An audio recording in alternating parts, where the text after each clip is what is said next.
Hadis selanjutnya 233 dan hadis urutan 3 dalam bab kita ini dengan sanad sahih dari Ibnu Umar radhiyallahu anhu, dia berkata Rasulullah SAW bersabda, "Yugfaru lil muadzini muntaha adanihi wa yastaghfiru lahu kullu ratbin wa yabisin sami'ah." Muadzin diampuni sejauh jangkauan azannya dan semua benda yang basah maupun yang kering yang mendengarnya memohon ampunan untuknya. Diriwayatkan oleh Ahmad dengan sanad sahih dan At-Tabarani dalam Mu'jamul Kabir. Di sini ada tambahan lagi teman-teman sekalian. Selain akan menjadi saksi pada hari kiamat sehingga memperkuat kepastian dia mendapatkan pahala, juga ternyata akan diampuni dosa-dosa muadzin itu sejauh suaranya terdengar. Ya. Muadzin diampuni sejauh jangkauan azannya. Di zaman kita sekarang ini luar biasa kesempatan dapat pahala ini. Luar biasa. Zaman dulu orang kalau azan itu jaraknya ada karena suaranya terbatas. Sampai Utsman bin Affan radhiyallahu anhu di zaman khilafah beliau, karena penduduk Madinah sudah sampai di Wadi Aqiq, sekitar 7 km jaraknya dari Masjid Nabawi, maka azan di Masjid Nabawi karena belum ada penggeras suara waktu itu tidak bisa terdengar oleh mereka. Mereka tahu dari mana Jumat sudah masuk. Maka Utsman bin Affan mengadakan 2 kali azan Jumat itu. Itulah kenapa sekarang ada orang mengerjakan 2 kali azan, karena Utsman bin Affan pernah lakukan. Tapi Utsman bin Affan melakukan ini jaraknya cukup jauh. Antara hitungan 40 sampai 50 ayat baca Al-Quran lah kurang lebih. Mungkin setengah jam sampai 45 menit ya. Jadi azan ya, dan pada saat itu Utsman bin Affan meletakkan muadzin nih sampai kira-kira maksimal suaranya terdengar sampai di mana. Di sana ada muadzin lagi untuk azan. Sampai suaranya maksimal didengar sampai di mana, ada tahu sampai di ujung penduduk Madinah tinggal di mana. Supaya mereka semua sudah tahu kalau waktu sudah masuk. Dan suara ini seperti bersambung satu sama yang lain, dalam arti kata azan akan terdengar di semua tempat di kota Madinah pada saat itu. Dan ini teman-teman sekalian di zaman kita sekarang sudah tidak diperlukan. Dengan adanya mikrofon itu luar biasa. Terdengar suara di mana-mana. Mikrofon Masjid Nabawi, saya pernah mendapatkan itu sendiri ya. Setelah dilebarkan pengeras suara itu menggema sampai di kampus kami di Madinah, sekitar 7 km. Azan di Masjid Nabawi kita bisa mendengarkan. Ya, kalau kita jeli mendengarkan, kita akan mendengarkan suara azan itu. Tuh berapa kilo yang bisa menjadi saksi pada hari kiamat. Semuanya jadi saksi. Semua jadi saksi. Ya batunya, ya manusianya, ya jinnya, ya segala macam. Termasuk udaranya dan segala macam. Itu luar biasa. Sekarang jauh lebih lagi daripada itu. Seperti misalnya Masjid Haram Mekah. Saya pernah nonton cuplikan, kayak sekarang Ramadan kan menjelang sholat tarawih gitu kan, kita bisa nonton cuplikan, mendengarkan tilawah-tilawah para imam haram. Kadang-kadang kalau pas azan di Mekah memang kita sudah lewat waktunya, kadang-kadang mereka mundur 4 jam. Kayak kita misalnya kalau mau ikutin sholat isya'nya di Mekah, yang sekarang hampir jam 9 malam waktu sana kurang lebih ya, setengah 9 jam 9 malam misalnya. Berarti kita di sini sudah jam 12 jam 1 malam lah. Ya, kurang lebih seperti itu. Nah, kita kan sudah tidak waktu sholat di Indonesia. Tapi kan azan di sana memang pas waktu sholat ya. Dan kalau kita nonton TV itu kan kita dengarkan azannya. Maka bukan mustahil kita pun akan jadi saksi dengan itu. Bukan mustahil benda-benda yang di rumah kita di Indonesia yang jaraknya sekitar 9 jam naik pesawat ke Jeddah. Dari Jakarta ke Jeddah. Jeddah ke Mekah sekitar 1 jam, 1 jam setengah. Sekitar 10 jam dengan transportasi yang canggih sekarang ini. Itu bisa juga menjadi saksi terhadap suara azannya. Karena mendengarkan dia azan. Intinya kan semua yang mendengarkan suara muadzin itu luar biasa keutamanya di zaman sekarang. Dan kita harus bersyukur teman-teman sekalian, kita tidak seperti Jordan. Di Jordan, kami pernah waktu itu umroh plus Aqsa bersama jemaah. Kami mampir di sebuah masjid untuk sholat. Tepatnya di dekat gua Ashabul Kahfi. Pas waktu itu kalau tidak salah waktu maghrib, seingat saya. Dingin sekali, lagi musim dingin, ke 4 derajat. Tapi semua masjid ditaruh pemanas ya, sehingga hangat. Saya sempat ketemu sama marbotnya karena kami belum waktu sholat. Pas di waktu sholat saya bilang, saya cuma pamit saja waktu itu belum tahu. Saya bilang, setelah salam, saya tanya apa kabar segala macam. Saya tanya siapa beliau mengatakan dia pengurus masjid. Terus saya bilang saya dari Indonesia. Bisa enggak saya Anda berikan keutamaan azan? Saya cuma mau azan saja. Saya pikir kayak di Indonesia gitu kan. Kita bebas azan, semua masjid, semua musola, azan masing-masing gitu. Terus dia bilang, saya nggak keberatan. Tapi peraturan kerajaan Jordan nggak seperti itu. Azan di kota Amman, di ibu kotanya kayak kita Jakarta, itu hanya dilantunkan dari masjid pusat kayak kita Istiqlal. Dan masjid yang lain semua itu koneken dengan radio. Nanti azan itu terdengar di seluruh masjid-masjid. Jadi tidak ada muadzin lagi, muadzin cuma satu orang. Ini yang beruntung sih muadzin yang satu itu. Karena seluruh kota Amman mendengarkan suara dia, walaupun dari radio. Dan dijadikan tolok ukur itu, sudah masuk waktu sholat. Kalau kita alhamdulillah, di musola ini bisa azan, di masjid itu bisa azan.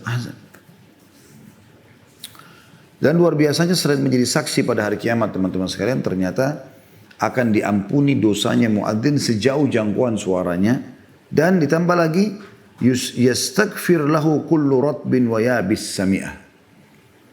Dan akan memohon ampun untuknya semua benda basah dan benda kering yang mendengarkan suaranya.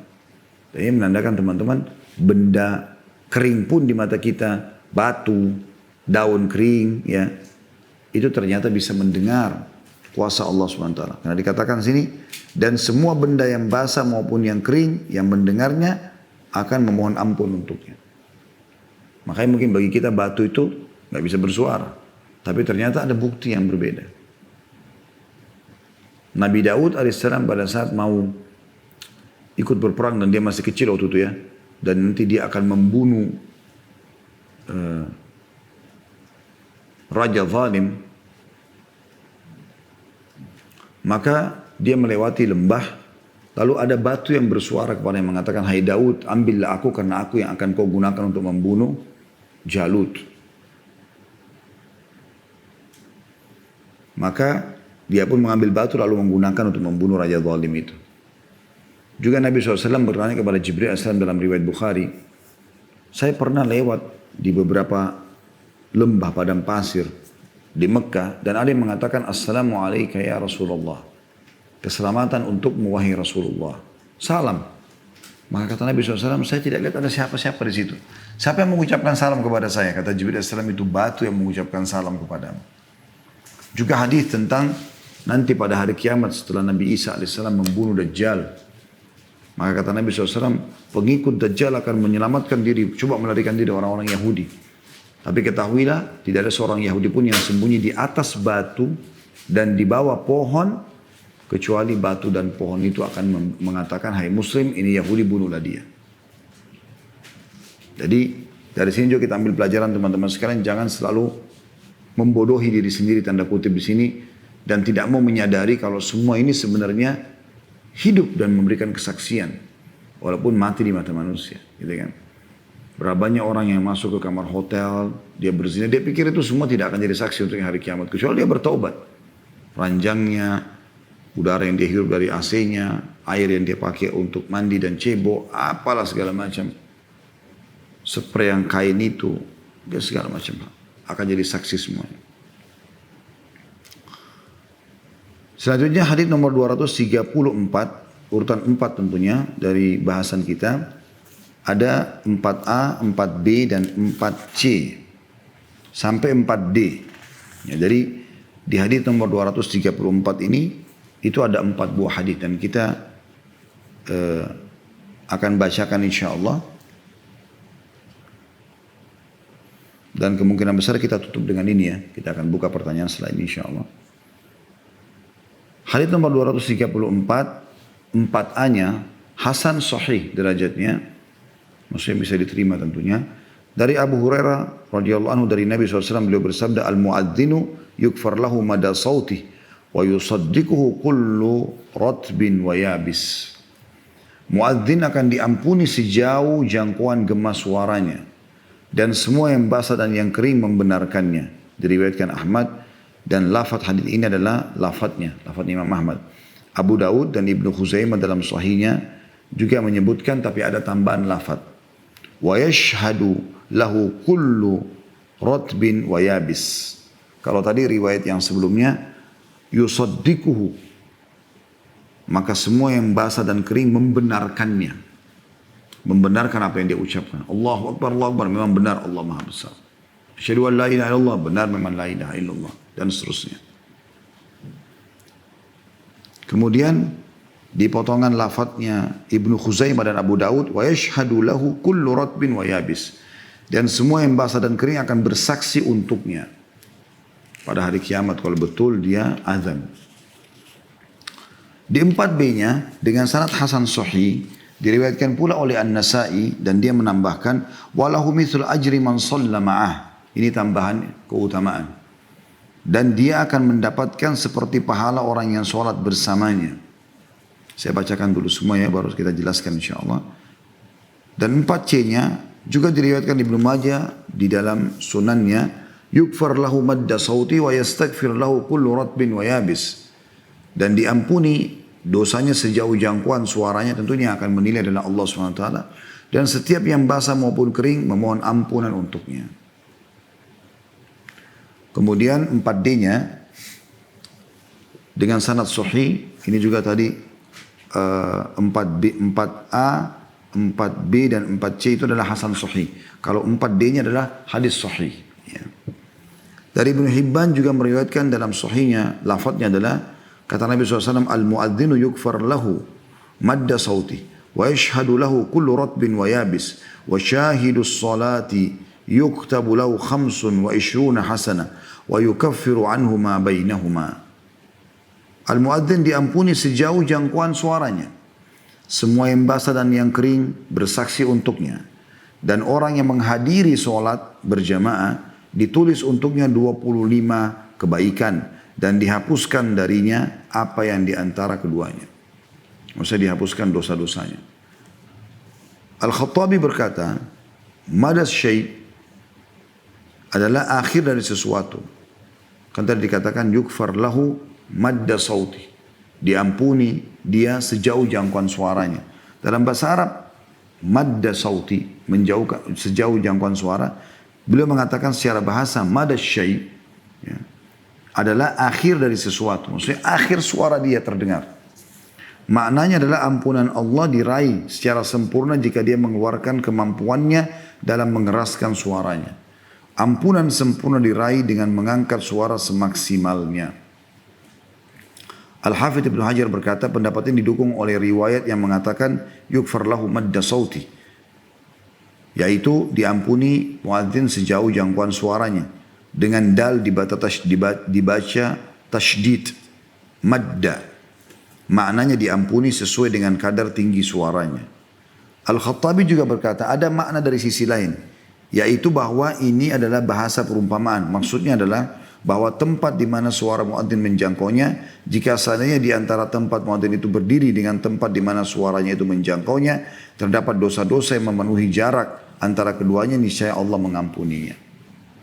Jadi ini penjelasan para ulama tentang masalah diampuni dosa-dosanya. Jadi teman-teman kalau kita lihat dari awal kita bahas ya tadi. Hadits nomor 231. Orang yang azan jadi muadzin atau mengucapkan seperti yang muadzin ucapkan. Atau dia langsung mengerjakan sholat di awal waktu. Maka mereka akan mendapatkan keutamaan yang sangat besar pada hari kiamat. Ini berarti ada janji pahala yang besar. Kemudian yang kedua adalah hadits nomor 232 bagaimana Abu Sa'id Al-Khudri radhiyallahu anhu mengingatkan Abdullah bin Abdurrahman bin Abu Sa'sa'ah seorang penggembala kambing kalau kau azan angkat suaramu. Kenapa? Ini keutamaan yang kedua. Karena semua yang mendengarkan suara muadzin dari jin, manusia dan apapun kecuali akan jadi saksi untuknya pada hari kiamat. Riwayat lain, batu dan pohon pun akan jadi saksi untuknya. Kemudian yang ketiga, keutamaan saja kita fokus keutamaan ya. Hadits nomor 233 yaitu diampuni muadzin ya sejauh jangkauan suara azannya. Dan sudah kita jelaskan tadi, Ibnu Hajar dan Al-Khattabi menjelaskan makna daripada sejauh jangkauan suaranya. Kemudian keutamaan yang keempat adalah semua benda basah dan kering yang mendengarnya akan memohon ampun untuknya. Ini keutamaan muadzin yang keempat. Yang kelima, hadis nomor 234, yaitu yusaddiquhu kullu ratbin wa yabis. Semua yang benda basah dan kering akan membenarkan ucapannya. Atau bisa saja menjadi saksi untuknya hari kiamat, juga bermakna itu. Dan yang keenam keutamanya adalah riwayat yang disebutkan 234 di 4b-nya, walahu mithlu ajri man shalla ma'ah. Dan dia akan panen pahala semua orang yang ikut sholat bersamanya. Itu keutamaan tersendiri juga, gitu kan. Kemudian di hadis yang terakhir ada tambahan, kalau muadzin yang akan diampuni sejauh jangkauan suaranya dan akan jadi saksi baginya yang basah dan kering, dan siapa yang datang menjawab sholat pada saat itu, termasuk muadzin di sini. Ini bisa kita masukkan keutamaan yang ke-6 atau yang ke-7 ya. Akan dicatatkan baginya 25 kali lipat pahala, 25 kali lipat pahala sholat, gitu kan. Dan akan diampuni dosa-dosanya ya di antara sholat itu dengan sholat yang sebelumnya. Sebenarnya dijelaskan dalam hadis yang lain. Jadi kalau setiap orang datang, begitu dengarkan azan dia datang ke masjid, lalu dia sholat berjamaah, dia dapat 25 kali lipat. Sholat itu dilipat gandakan 25 kali lipat. Nah kalau yang hadir misalnya 10 orang, masing-masing dapat 25 waktu, 25 sholat, 25 sholat, 25 sholat, kalau dia berjamaah. Kalau yang hadir 10, kalau kita gabungin berarti 250 gitu kan. Kalau 100 berarti 2500. Nah muadzin, kalau setiap orang yang datang sholat ini dapat 25 kali lipat, 25. Kalau kali 10 kan 250. Kalau kali 100 berarti 2500 kan gitu. Nah muadzin panen 2500 itu. Karena dia akan dapat pahala semua orang yang datang mengerjakan sholat karena panggilan azannya.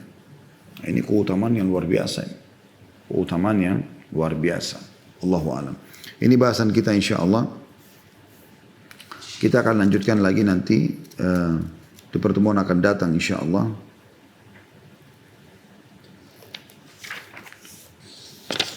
Sampai kita selesaikan insyaallah ya.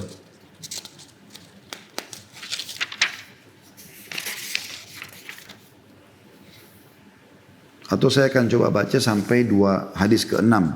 Karena saya lihat hadis ke-6 ini mirip sama hadis sebelumnya. Jadi supaya hadis-hadis yang mirip ini kita sudah selesaikan. Nanti kita akan lanjutkan di hadis nomor 237. Nah, saya akan berikan tanda insyaallah.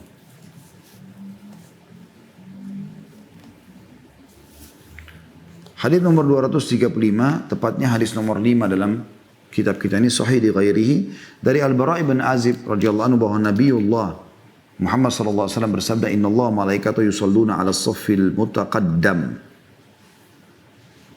wal mu'adzinu yukfar lahu mada sauti wa yusaddiqu man sami'ahu min ratbin wa yabis wa lahu mithlu ajri man shalla ma'ah." Sesungguhnya Allah dan para malaikatnya bersalawat kepada orang-orang yang berdiri di saf yang di depan. Ini maksudnya malaikat memohon kepada Allah Subhanahu wa taala agar Allah memaafkan kesalahan mereka, melimpahkan rezeki buat mereka, dan Allah pun ya memberikan itu untuk mereka. Dan muadzin diampuni sejauh jangkauan suaranya. Dan yang mendengarnya, baik yang basah maupun yang kering, membenarkannya. Dan dia mendapatkan pahala seperti orang yang sholat berjamaah bersamanya. Riwayat Ahmad An-Nasai dengan sanad hasan. Dan ini sudah kita jelaskan semua. Cuma saya baca karena mirip haditsnya. Tambahannya di sini hanya Allah dan malaikatnya bersalawat kepada orang-orang yang berdiri di saf pertama. Maksudnya malaikat memohon kepada Allah agar diampuni dosa-dosa mereka, diberikan rezeki kepada mereka. Dan Allah pun memberikan itu. Kemudian hadis nomor 236, tepatnya hadis ke-6, sahih di ghairihi, diriwayatkan oleh At-Tabarani dari Abu Umamah dan lafadznya Rasulullah SAW bersabda, "Wal muadzinu yukfar lahu madda sautih wa ajruhu mithlu ajri man shalla ma'ah." Muadzin diampuni baginya sejauh jangkauan suaranya dan pahalanya seperti pahala orang yang sholat bersamanya. Ya. Jadi ini masih mirip dengan yang sebelumnya, yaitu keutamaannya muadzin diampuni dosanya sejauh jangkauan suaranya dan dia akan mendapatkan pahala seperti orang yang ikut sholat karena mendengarkan suaranya.